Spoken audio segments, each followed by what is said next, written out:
Meron tayong kasambahay law na dapat ang mga kasambahay ni-register sa barangay.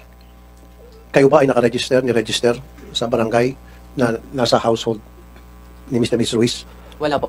Hindi. Opo. At bakit daw? Batas yun eh. Yun po ang hindi ko po alam. Okay. Mr. and Mrs. Ruiz, nung last time, nandito tayo, sabi nyo, edukado kayo, so alam nyo ang ginagawa ninyo. Bakit hindi nyo ni-register sa barangay ang mga kasambahay ninyo? At batas yun na dapat ni-register sa mga kasambahay. At dapat binibigyan ng benefits sa mga kasambahay. Bakit hindi nyo ginawa? Your Honor, hindi naman po sila mga kasambahay. No? Anong tawag mo sa kanila? Kasama sa bahay. Kasambahay, kasama sa bahay.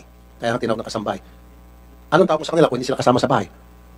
Nagtatrabaho po sila sa tindahan, Your Honor.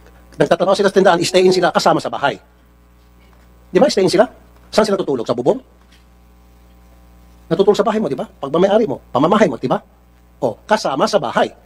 Kasambahay. Bakit di mo ni-register? And yet, magtanong ka sa lawyer mo, ayun yung lawyer mo, bulong ng bulong. Tanungin mo. Ano magandang sagot? Bakit hindi ni-register mo, ninyo, itong inyong mga kasambahay na batas yan? Sige, bigyan kita ng 10 seconds. Magbulong muna. Ikaw, lawyer, bulungan mo itong, kliyente mo. Sige, go ahead. Sige. Lapit mo tenga mo. Ikaw, lawyer, lapit. Sige, hindi ka nagkakalinigan eh. Ikaw, Mr. Ruiz, gusto mo sumali sa bulungan. Kayo mga bulunggang. Sige. Sige. Ano magandang sagot? Okay na? So, bakit hindi mo ni-register? Batas yan na dapat ang lahat ng mga kasama natin sa bahay, maliban lang sa ating mga relatives, kung natatrabaho sa atin, kailangan nakaregister sa barangay, on record, para masiguro na sila ay protektado, na sila ay napakalagaan ng batas na kung tawagin kasambahay law. At kasama dyan, dapat meron silang full benefits, SSS, PhilHealth, Pag-ibig. Now, answer me, sapat na ba yung binulong sa'yo ng abogado mo? Your Honor, hindi naman po sila mga kasambahay. Sila ay mga nagtatrabaho sa tindahan namin. Yung tulugan po nila sa amin, ayun ay another benefits lang na binibigay ko sa kanila, na libre ang tulugan, libre ang pagkain.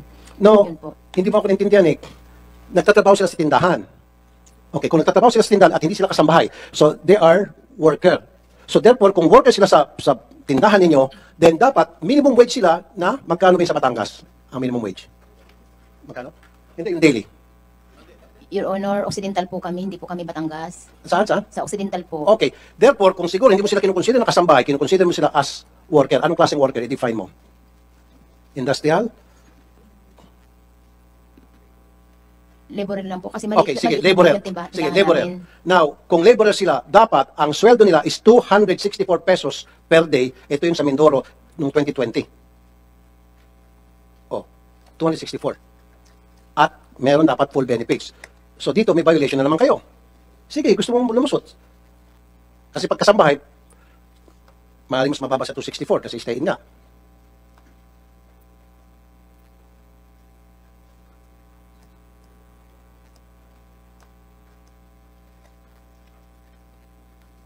Ano na? Sagot. Gusto mo lumusot eh, sige. Your Honor, si Pau po ay hindi ko tao at hindi ko nakita ang kanyang anino sa aking tindahan mula nang tayo ako ng tindahan. Senators, Tulfo, narinig mo yun? Alias Pau Pau, hindi ka raw tao, hindi ka nakita, ni anino mo raw, hindi nakita ron. Tao po ako, sir, pero Okay, tao nagtrabaho ka, po talaga ako sa hindi kanya. hindi raw nakita hindi raw nakita kahit anino mo doon. Hindi niya po kasi talaga ako maalala, sir. Gawa po ng 2 weeks lang talaga ako doon. So, kinalimutan po talaga. Sige, sandali lang ha. Sige, alisin mo lang si Pau Pau. Sige. Sino sa kanila ang aaminin mong tao mo? Sige, magagaling sa'yo. Turo mo sa akin yung sabi na aaminin mong tauhan mo. Whether sa tindahan o kasambahay. Turo mo. Sino? Si Patrick, si GM, Patrick. Okay, si Patrick. Kuya Dudong, So si Patrick, worker mo o kasambahay mo? laborer rin po, taga po ng baboy. Tsaka si Nanay. So ano tawag sa worker? Opo. Okay. Patrick, magkano sweldo mo? Nag-start po ako doon 7.5. Magkano arawan mo? Nasa 200 po may 200. Magkano eksakto? 7.5 po. Hindi, magkano? 200? Kasi 264 ang noong 2020 daily. Doon sa Mindoro. Magkano? 264 ba? Okay, sige. Habang tinitin mo yung listahan mo, meron ka bang benefits? May SSS, PhilHealth, Pag-ibig ka? Wala po. Okay. Teka, nababayaran ka naman, excuse me. Nababayaran ka naman? Opo. Buo ang sweldo mo?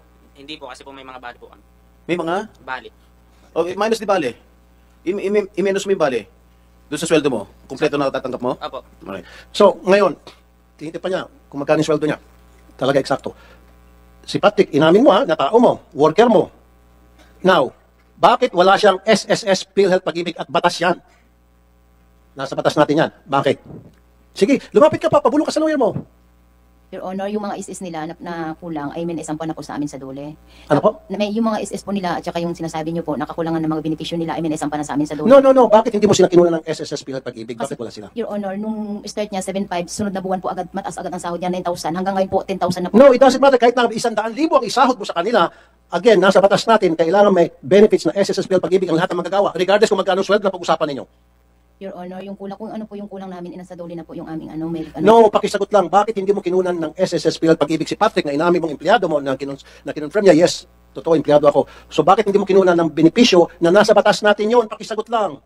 Lawyer, bulungan mo pa na maayos. Kulang pa yung bulong mo. Kulang bulong mo sa kanya. Hindi, pakisagot lang. So nag-violate ka ng batas by not giving Patrick the benefits na sinasabi sa batas natin, nakasal sa batas natin ng SSS Pilar Pag-ibig, meron kang violation. Lumabag ka sa batas natin, sa labor law natin. Your Honor, yung kung ano man po yung pagkukulang namin, sasagutin naman po namin kasi may kaso naman na sa dole. So, ibig sabihin, inaamin mo na lumabag ka sa batas, sa labor law natin. At meron ng kaso sa dole. Ano ibig sabihin may kaso sa dole? Nagdemanda sila sa'yo? Nagreklamo sa dole? Yung kakulangan po namin sa... Hindi. Nagreklamo sila sa dole? Tatawagan kong dole dahil kapag nagsinungaling ka ulit, pakukulong na kita, hindi na sa baba kundi sa city jail na. Sa maniwala kasi hindi. May notice Kasama yung mister mo.